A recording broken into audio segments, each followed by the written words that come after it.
अस्सलामुअलैकुम। Welcome to my channel. उम्मीद करती हूँ कि आप सब लोग खैरियत से होंगे। तो एक बार फिर से आपकी खिदमत में हाज़िर हूँ एक नई वीडियो के साथ, एक नए पैगाम के साथ।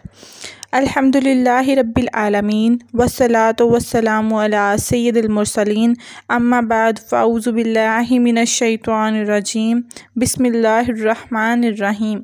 फरमाने मुस्तफ़ा सल्लल्लाहु अलैहि वसल्लम, जो भी मुझ पर एक दिन में 1000 बार दुरूद पाक पढ़ेगा वो उस वक्त तक नहीं मरेगा जब तक कि जन्नत में अपना मुकाम ना देख ले। सुबहान अल्लाह।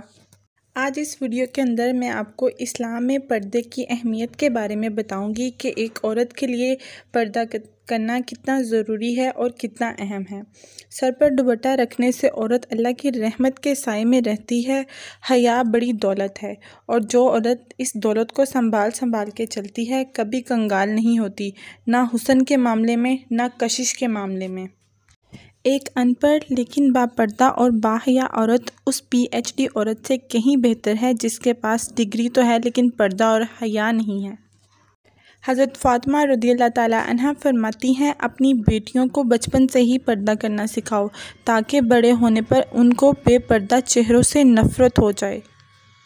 हज़रत ज़ैनब रज़ियल्लाहु ताला अन्हा फरमाती हैं, जब औरतें मुझे बाज़ार शाम में पत्थर मार रही थी मुझे उस वक्त भी इतनी ज़्यादा तकलीफ़ नहीं हुई थी जब कोई हमारे चाहने वाली बाज़ार में औरत बेपर्दा घूम रही होती है। चादर के अंदर एक औरत की ही नहीं नजात बल्कि चादर के अंदर एक मिल्लत की नजात है, क्योंकि बेपर्दा औरत पूरी मिल्लत को गुमराह कर देती है। और इसीलिए हमें चाहिए कि हमें हर हाल में पर्दा करना चाहिए। पर्दे से बड़ी कोई ज़ीनत नहीं है। अपने आप की हिफाजत करनी चाहिए। बात किसी मुस्लिक की नहीं, हर मुसलमान को पता होना चाहिए कि उनके रसूल की बेटी किस हालत में इस दुनिया से रुखसत हुई थी। उन्होंने हर हाल में पर्दे को कायम किया हुआ था। कभी हमने सोचा है कि खतून जन्नत ने अगर सवाल कर लिया कि मेरे बाबा का दिन इतना मुश्किल था कि तुम पर्दा ना कर सकी।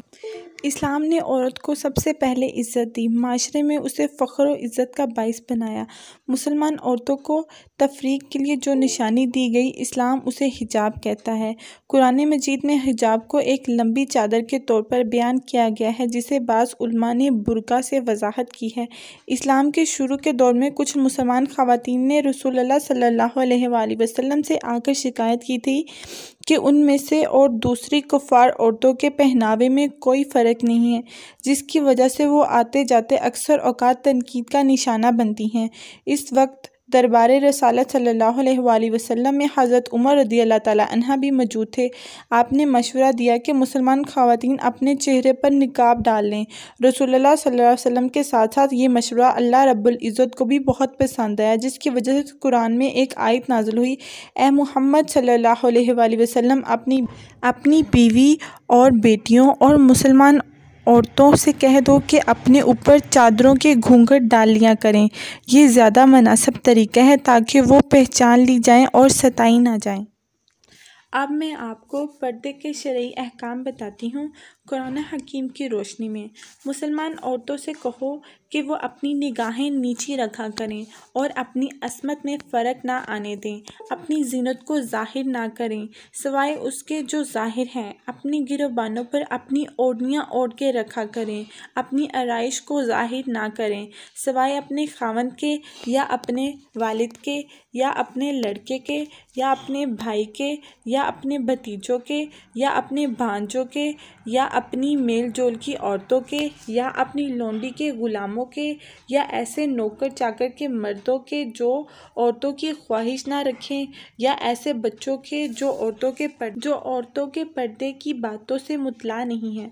और इस तरह ज़ोर ज़ोर से पाँव मार कर ना चलें कि उनके पोशीदा ज़ीनत मालूम हो जाए। ए मुसलमानों, तुम सब के सब अल्लाह ताला की जनाब में तौबा करो ताकि तुम नजात पाओ। मैं आपको अब ये कुरान पाक की एक आयत का तर्जुमा बताया है आपको। मैं अब इसकी थोड़ी सी तफसील आपको बताती हूँ। इस्लाम में मर्दों को तो कहा गया है कि वो अपनी निगाहें नीची रखा करें, मगर मुसलमान मर्दों के साथ साथ मुसलमान औरतों को भी अपनी निगाहें झुकाकर रखनी चाहिए। इन्हें जानबूझकर गैर मर्दों को नहीं देखना चाहिए। निगाह पड़ जाए तो उसको हटा लेना चाहिए और अपने आप को अगर कहीं बाहर जा रही है तो इतना महफूज करके रखे कि किसी गैर महरम की नज़र इसके किसी भी ऐसे अज़ा पर ना पड़े जहाँ पर नहीं पड़नी चाहिए। औरत को ऐसा बारीक और चुस्त लिबास भी नहीं पहनना चाहिए जिससे बदन के अंदर झलके या फिर बदन की साख्त नुमा हो। हज़रत आयशा रज़ियल्लाहु ताला अन्हा से रिवायत है कि उनके अखियानी भाई अब्दुल्ला बिन अतफ़ील की साहबजादी आई हुई थी। रसूलुल्लाह सल्लल्लाहु अलैहि वसल्लम घर तशरीफ़ लाए तो उन्हें देखकर मुंह फेर लिया। हज़रत आयशा रज़ियल्लाहु अन्हा फरमाती हैं, अर्ज़ किया या रसूलल्लाह, ये मेरी भतीजी है। आप सल्लल्लाहु अलैहि वसल्लम ने फरमाया, जब औरत बालिग हो जाए तो उसके लिए हलाल नहीं कि वो ज़ाहिर करे अपने मुंह के सिवा, अपने हाथों के सिवा। अपने हाथ की हद आप सल्लल्लाहु अलैहि वसल्लम ने खुद अपनी कलाई पर हाथ रखकर इस तरह बताई। आप सल्लल्लाहु अलैहि वसल्लम की मुट्ठी और हथेली के दरमियान सिर्फ़ एक मुट्ठी की जगह बाकी थी। इस मामले में सिर्फ इतनी रियायत है कि आप अपने महरम रिश्तेदार मसलन बाप, भाई वगैरह के सामने औरत अपने जिस्म का इतना हिस्सा खुला रख सकती है कि जैसे घर का काम काज करते हुए खोलने की ज़रूरत पेश आए, जैसे आटा गूंथते हुए आस्तीन ऊपर चढ़ा लेना या फिर घर का फ़र्श धोते हुए अपने पांचों को कुछ ऊपर कर लेना। दुपट्टा। इस आयत के नुज़ूल के बाद मुसलमान औरतों में दुपट्टा राइज किया गया, जिसका मकसद ये नहीं था कि आजकल की औरतों की इस तरह बस इसे बल देकर गले का हार बना लिया जाए, बल्कि ये था कि इसे ओढ़कर सर, अपनी कमर और अपने पूरे जिस्म को अच्छी तरीके से इसकी मदद से छुपा कर रखे ताकि इसका कोई भी अज़ू नुमायाँ ना हो। हिजाब और दुपट्टे का मकसद गैर मर्दों से आपको छुपाना है, अपनी जीनत को, अपने आप को महफूज रखना है।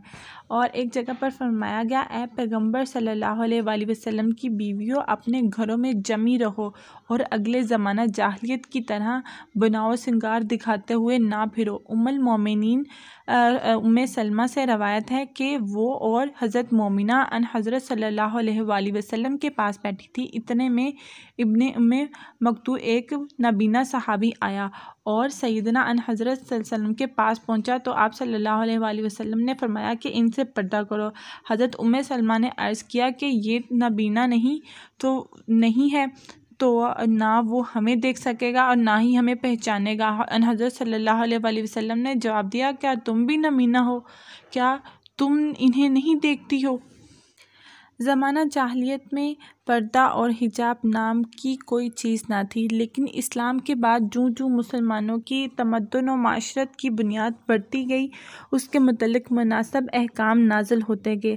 हत्ता कि शरीयत ने मुसलमानों की शर्म व हया और हिफाजत नामूस की पूरी हद पाबंद कर दी है। औरत का इस्लाम में बहुत मुकाम है, लेकिन औरत को चाहिए कि वो शर्म व हया और पाकीज़गी को कभी भी उसका दामन अपने हाथ से ना छूटने दे। हिजाब अरबी और पर्दा फ़ारसी ज़ुबान का लफ्ज़ है।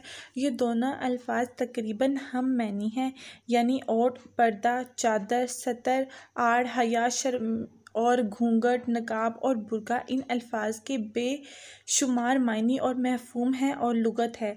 औरत का गैर मर्द और नामहरम और अजनबियों से सतर छुपाना, अपने आप को पोशीदा रखना और पर्दा या हिजाब कहलाता है।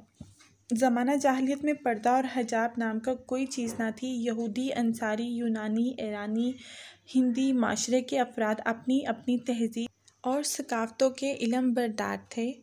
इनके यहाँ मज़हब, पर्दा और हिजाब का कोई तसव्वुर या कानून नहीं था, लेकिन बादशाह इस्लाम जूँ मुसलमानों के तमद्दुन व माशरत की बुनियाद पड़ती गई, इससे मुतल्लिक़ मुनासिब अहकामात नाज़िल होते गए, हत्ता कि शरीयत ने मुसलमानों के शर्म व हया और लफ्ज़ के नामूस को पूरी हद बंदी कर दी। हिजाब का लफ्ज़ कुरान करीम में 7 मरतबा आया है। ये मुख्तलिफ़ मायनों में इस्तेमाल हुआ है। एक हदीस करीमा में मौत को भी हिजाब करार दिया गया है। हिजाब एक वसीउल मानी लफ्ज़ है। हिजाब का अव्वलीन हुक्म कुरान करीम की वो आयत करीमा करार पाएगी जिसमें रब्बे ज़ुल जलाल ने आपको मुखातिब करके फ़रमाया, ए नबी अपनी बीवियों और साहबजादियों और मुसलमान औरतों से फरमा दो कि अपनी चादरों का एक हिस्सा अपने मुंह पर डाले रखें। तो डियर फ्रेंड्स, ये थी मेरी आज की वीडियो। उम्मीद करती हूँ कि आप सबको पसंद आई होगी और बहुत जल्द मुलाकात होगी एक नई वीडियो के साथ। तब तक के लिए अल्लाह ताला से दुआ है कि अल्लाह ताला हम सबको अपने हिफ्ज़ व ईमान में रखे, हमें राह रास्त पर चलने की तौफ़ीक अता फ़रमाए, अच्छे बुरे की समझ अता फ़रमाए, हमारे सगीरा कबीरा गुनाहों को माफ़ फ़रमाए, हमें नेक अमल करने की तौफ़ीक अता फ़रमाए। और अपने फ्रेंड्स के साथ सदका जारिया की नीयत से सेंड कीजिएगा। बहुत जल्द मुलाकात होगी एक नई वीडियो के साथ। तब तक के लिए अल्लाह हाफ़िज़।